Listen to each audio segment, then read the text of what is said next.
नमस्कार दोस्तों, स्वागत है आपका अपने चैनल नौ एकेडमी में। हमने पिछली वीडियो में जो है कि भाग एक संविधान का भाग एक जिसमें संघ और संघ राज्य क्षेत्र के बारे में पढ़ लिया था। अब हम लोग आज पढ़ने वाले हैं भाग दो, संविधान का भाग दो। भाग दो पढ़ने वाले हैं संविधान का, जिसमें कि भाग दो में क्या है, नागरिकता के बारे में बताया गया है। नागरिकता और अनुच्छेद 5 से 11।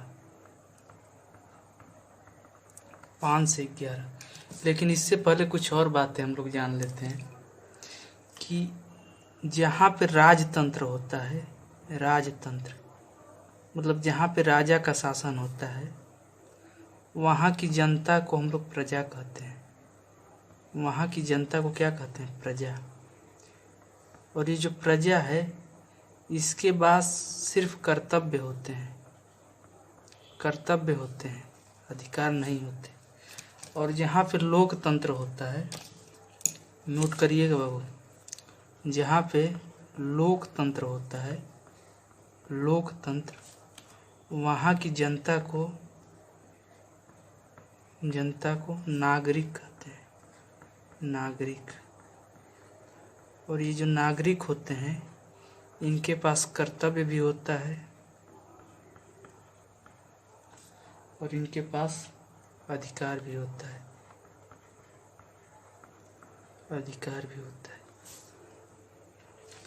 और जैसा कि हम लोग पढ़ चुके हैं अब तक कि भारत में एकहरी नागरिकता है। भारत में क्या है? एकहरी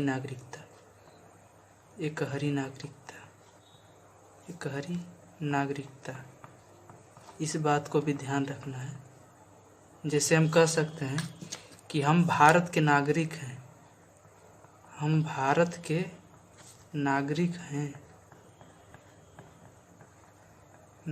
लेकिन उत्तर प्रदेश के क्या हैं?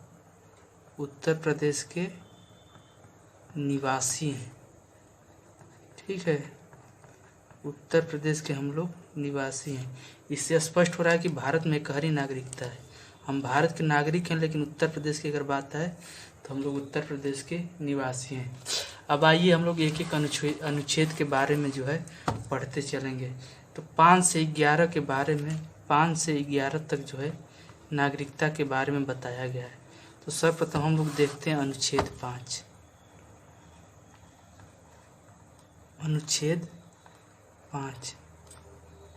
अनुच्छेद 5 में क्या बताया गया है कि अगर कोई व्यक्ति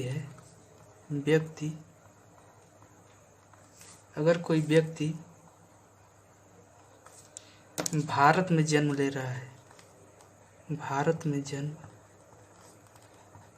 में इसका जन्म हुआ, इसके पिता का भी भारत में जन्म हुआ, पिता का जन्म भी भारत में हुआ, और माता का भी जन्म भारत में हुआ, तो ये जो व्यक्ति होगा वो भारत का नागरिक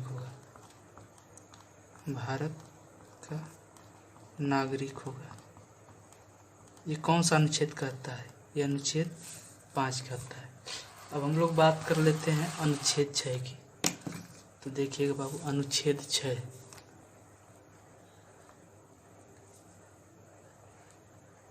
अनुच्छेद 6 क्या कहता है कि अगर कोई व्यक्ति जो है पाकिस्तान का रहने वाला है और वो चल के आ गया भारत में आ गया,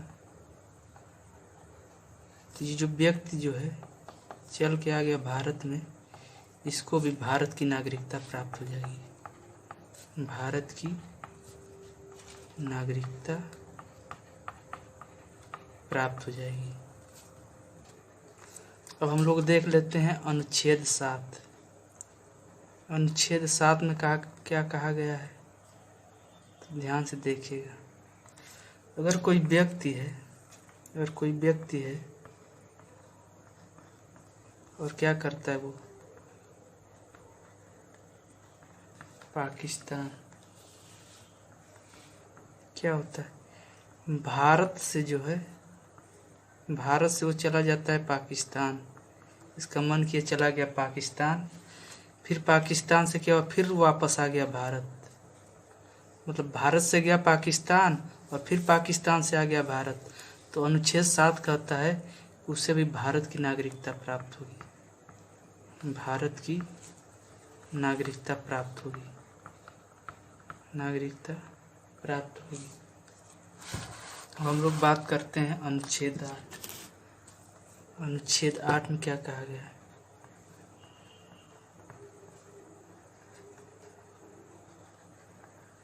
अनुच्छेद 8 में कहा गया है कि अगर कोई व्यक्ति है जो भारत का नहीं है, भारत का नहीं है, बाहरी है, तो वो भी भारत की नागरिकता प्राप्त कर सकता है। कैसे प्राप्त करेगा? रजिस्ट्रेशन के द्वारा। और इसके कुछ कंडीशन होते हैं, उन कंडीशनों को पूरा करते हुए रजिस्ट्रेशन के द्वारा जो है वो भारत की नागरिकता प्राप्त कर सकता है। इसके बाद देखते हैं अनुच्छेद 9। अनुच्छेद 9 में क्या बताया गया है? अनुच्छेद 9, अनुच्छेद 9 में भारत की नागरिकता की समाप्ति के बारे में बताया गया है कि भारत की नागरिकता किस प्रकार से समाप्त हो जाएगी। अनुच्छेद 9 में क्या बताया गया है कि भारत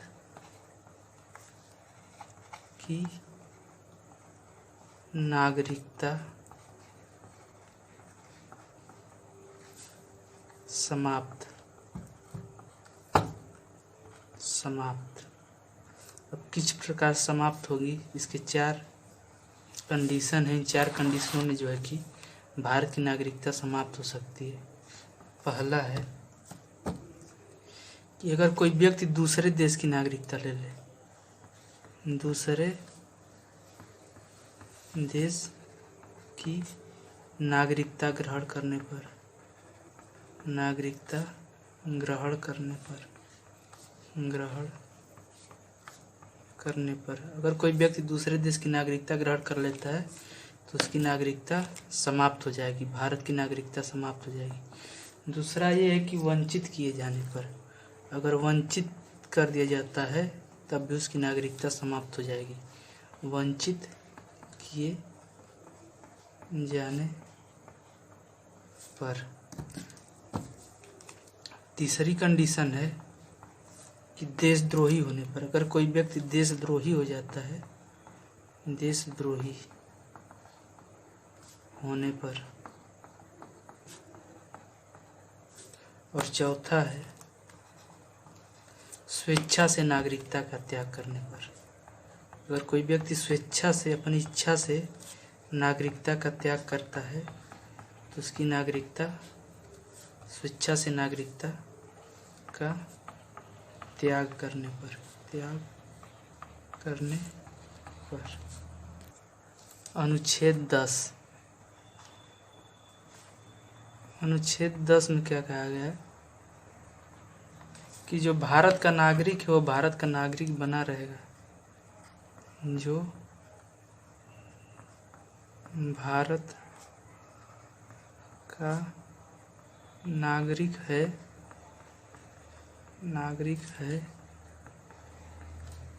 वो भारत का नागरिक बना रहेगा।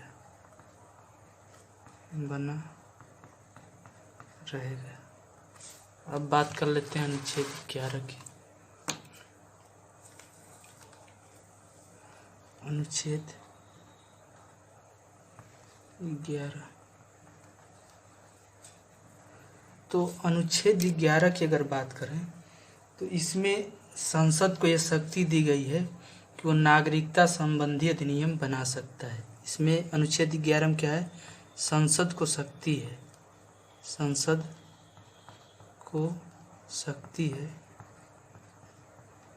कि वो नागरिकता संबंधी अधिनियम बना सकती है। संसद को क्या शक्ति है कि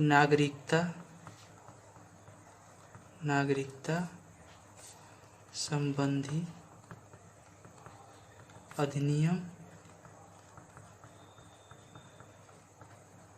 अधिनियम जो है बना सकती है।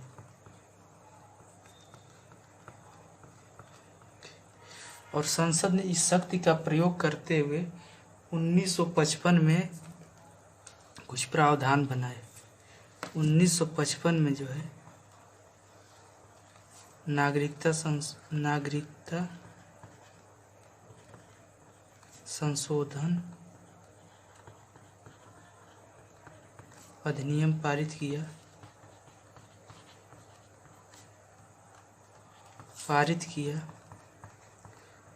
और बताया कि कुछ आधार बताए कि किस आधारों पर जो है भारत की नागरिकता प्राप्त की जा सकती है। तो आइए देख लेते हैं उन आधारों को। सबसे पहले बताया उन्होंने जन्म से। पहले क्या बताया? जन्म से। हेडिंग डाल दीजिएगा, जन्म से। जन्म से मतलब क्या है कि अगर कोई व्यक्ति जो है 26 जनवरी अगर कोई व्यक्ति जो है 26 जनवरी 1950 के बाद जो है जन्म लेता है भारत में जन्म लेता है तो उसे भारत की नागरिकता प्राप्त होगी। भारत की नागरिकता प्राप्त होगी। लेकिन इसके अपवाद भी हैं। अपवाद क्या है? अपवाद में अगर हम देखें तो जो विदेशी हैं, विदेशी और राजनयिकों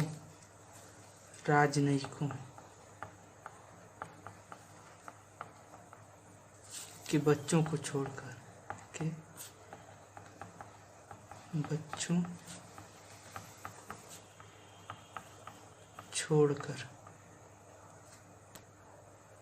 दूसरा आधार बताया इन्होंने वंशानुक्रम से। वंशानुक्रम से मतलब कि अगर 26 जनवरी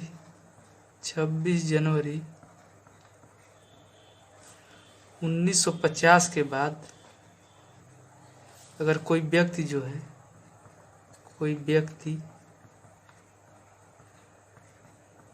भारत से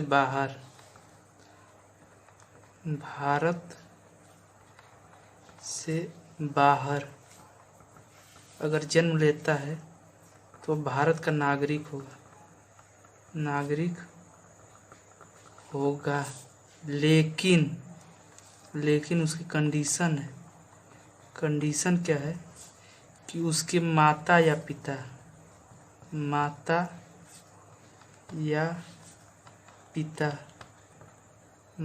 पिता दोनों में से कोई एक जो है भारत का नागरिक होना चाहिए।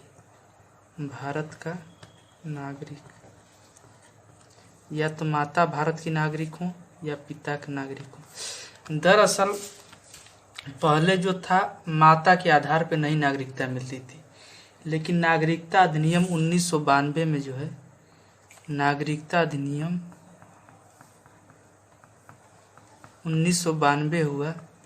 इसमें ये कहा गया कि माता के आधार पे भी अगर भारत की नागरिक है तो माता के आधार पर भी उस व्यक्ति को भारत की नागरिकता प्राप्त हो जाएगी। अब हम लोग देखेंगे तीसरा इन्होंने क्या बताया। तीसरा बताया कि देशीयकरण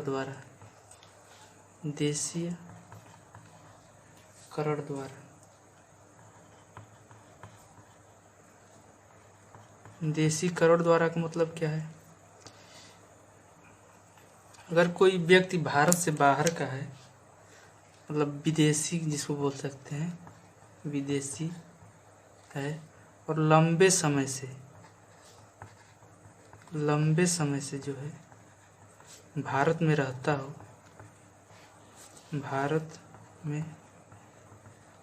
हो तो देशीयकरण प्रमाण पत्र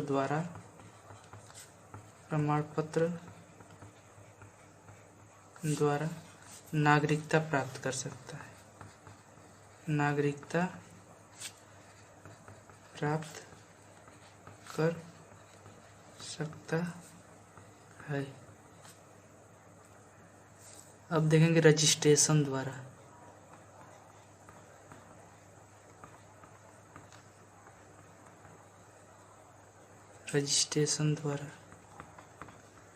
रजिस्ट्रेशन द्वारा अगर कोई व्यक्ति भारत में रहता हो, यदि कोई व्यक्ति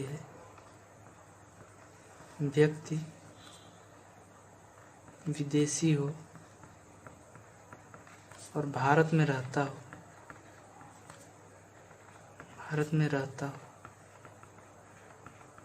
तो रजिस्ट्रेशन के द्वारा जो है, रजिस्ट्रेशन द्वारा नागरिकता प्राप्त कर सकता है, नागरिकता प्राप्त कर सकता है। लेकिन इसकी कंडीशन है कि जब वो रजिस्ट्रेशन कर रहा हो,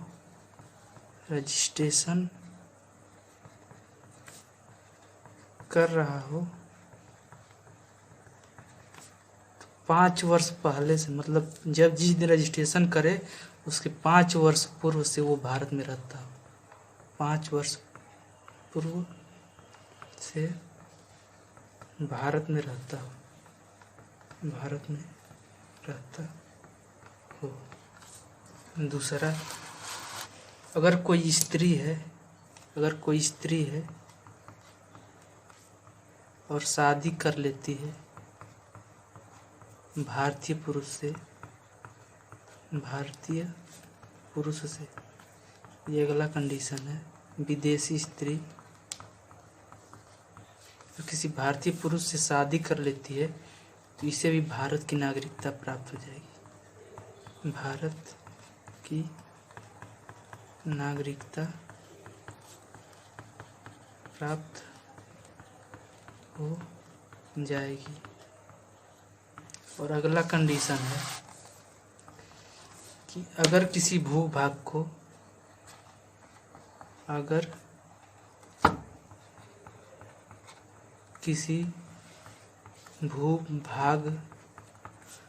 भारत में मिलाया जाता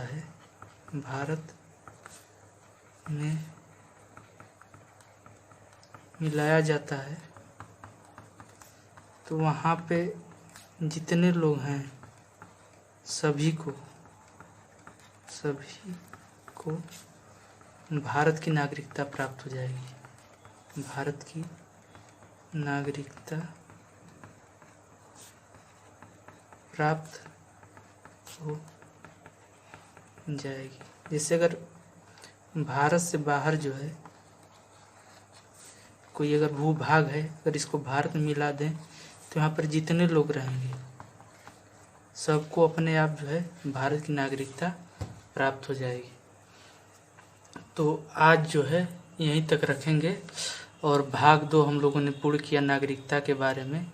अब अगले क्लास में हम लोग भाग 3 पढ़ेंगे मौलिक अधिकार के बारे में। तो आप लोग जो इस वीडियो को जो है लाइक करिए, सब्सक्राइब करिए और खूब ज़्यादा से ज़्यादा शेयर करिए, इसको दबा के सब्सक्राइब करवाइए। धन्यवाद।